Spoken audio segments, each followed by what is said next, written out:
হুম, বলো বলো।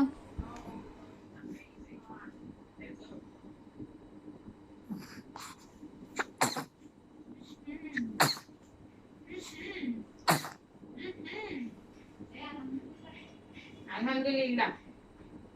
ইচি আলহামদুলিল্লাহ। মা আমাদের একটা সাপ ছিল মনে আছে, খালি হাঁটু দিত আর ইচি আলহামদুলিল্লাহ, ইচি আলহামদুলিল্লাহ।